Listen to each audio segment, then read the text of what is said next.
Coming up on Mountain News this morning, we walk you through the process of what happens after someone tests positive for COVID-19 in Kentucky. And while many families are still keeping their distance from elderly relatives during the pandemic, that didn't stop one local nursing home from helping a resident celebrate her 100th birthday. Dedicated to Eastern and Southern Kentucky, this is WYMT Mountain News This Morning.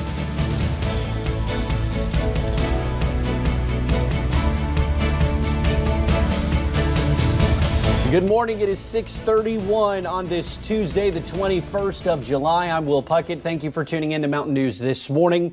I've said it all morning, but we saw some thunder showers yesterday, or I believe you call them thunder boomers around these parts. And for some of you, it got a little severe, but no damage has been reported to the newsroom, and that's the good news. And so let's see if we can get in on that a little bit again today. But Brandon's got some good news in that as the week progresses, the temperatures drop a little bit. Brandon, give us the rundown.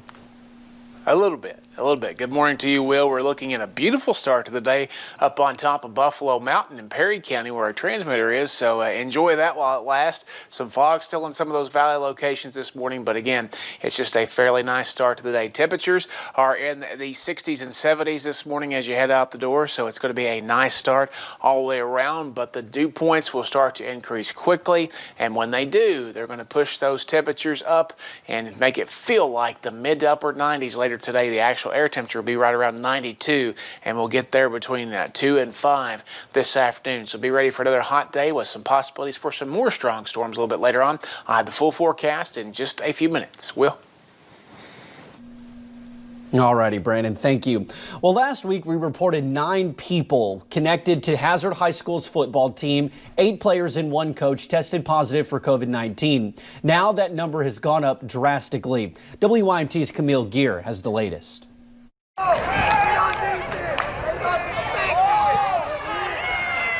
A virus that spread quickly. I think this just shows us that we can have some really good plans, but this virus can spread, especially in an enclosed area. 38 people connected to the Hazard Bulldogs tested positive for COVID-19. 18 players, 3 coaches, and 17 people that came in close contact. And they were already doing some good stuff. They were trying to do as much stuff as they could outside. They had social distancing protocols in place in the weight room and so on. After the health department conducted their contact tracing, they found some players and their families just got back from vacation. But there is another way the virus could have spread. We can't say with 100% certainty on anything on where it did spread, where it didn't spread. And it looks like the weight room is an area where that was primed for spread. In a statement released by Hazard Independent Schools, Superintendent Sandra Combs said, quote, "We will continue to follow all recommendations from KRDHD to ensure that all coaches and student athletes remain safe and healthy. The health department's advice to stay safe: wear a mask." It's about the health and well-being of our friends, family, and neighbors. Wear the mask. Just put it on. Wear it when you're out in public. It protects other people from you if you're sick. As the virus hits home for many, all the community can do is work to stop the spread. This is home to me. These are my friends, my neighbors, my family members. That I just hope and pray that the people of this region will really take this seriously for what it is. In Hazard, Camille Gear, WIMT Mountain News. Now you can read the entire statement from Hazard Independent Schools on our website at WYMT.com. Well, testing positive for COVID-19 is the start of a chain of events that can seem pretty scary, and for many people are still asking exactly what happens after testing positive. Here's a look at the process. First, your local health department will reach out to you asking if anyone else may need to quarantine. That includes anyone who you may have seen in the days prior to testing positive or showing symptoms. The length of time you are asked to isolate yourself can vary from department to department, but you have to meet certain criteria at the end of self-quarantine. It used to be 72 hours after they had no symptoms, but now the CDC has just changed that to 24 hours. Experts say with so much still unknown about COVID-19, these guidelines and the process could still change. However, they also want to stress that it's impossible to be too cautious. Well, one state senator is out of quarantine after testing positive for COVID-19. State Senator Max Wise of Campbellsville experienced mild symptoms earlier this month. The Lake Cumberland District Health Department cleared him for release on Sunday. In a statement, Senator Wise says he is thankful for all of the well wishes.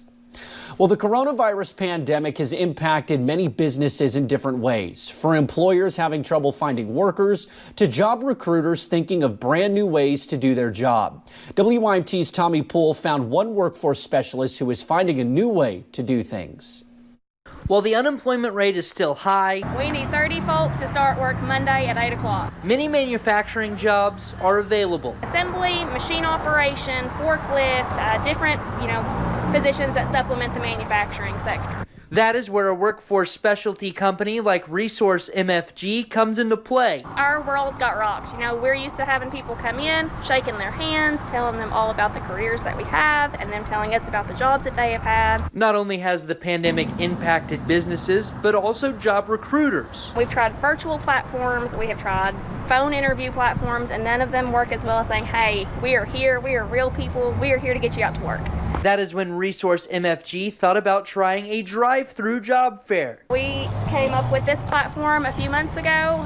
We're finally getting to implement it for the first time ever, and we're very excited. Helping folks through the application process in a non-contact environment. Our clients haven't slowed down. They have picked up speed, and they need some folks to come in, show up every day, and do their job. Keeping people safe, but getting them back to work. In Somerset, Tommy Poole, WYMT Mountain News. Resource MFG officials say they hope to have another event soon. If you missed the job fair, you can still get in touch with them about jobs available. We have their contact information on our website at WYMT.com. Well, the Leslie County Fiscal Court is now 100 acres richer. The county recently purchased reclaimed mine land for nearly $60,000. The spot is accessible from almost anywhere in the county. Judge Executive William Lewis says it was a vision of his when he ran for Judge Executive, and he's happy that they can now start working towards making those dreams a reality. I wanted to kind of take the county in a different direction and try to do some things, and I knew it would take property like this and some ideals and everything, and the location is just, everything just seems to be falling into place. It just couldn't be better for what we envisioned doing. Lewis says the first thing that should take place on this land is next year's Osborne Brothers Festival. Well, one Pike County woman celebrated her 100th birthday. Geraldine Branham lives in the Presbyterian Home Cedar Creek Assisted Living Facility in Pikeville. So, with the health restrictions in place, celebrating her big day was a little different than in years past. But her family was able to be a part of the day with a surprise birthday parade. The staff says it was the happiest they have seen her in a while. Amazing time, and just to see the look on her face and the tears in her eyes, I've never saw her cry. That was amazing. We were all crying in the back of the truck on the way back. Branham says her secret to life is eating well, writing things down, and staying busy. Helpers and Heroes, sponsored by Wolf Williams and Reynolds, serving Eastern Kentucky for Social Security Disability and Federal Black Lung.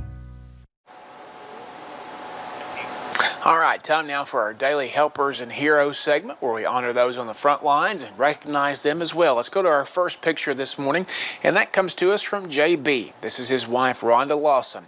Rhonda is a maintenance worker at Stumbo Elementary School in Floyd County.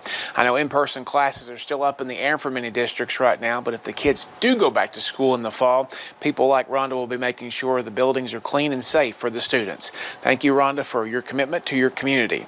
Our next picture was submitted by Candace. This is her niece, Shaylin Hensley.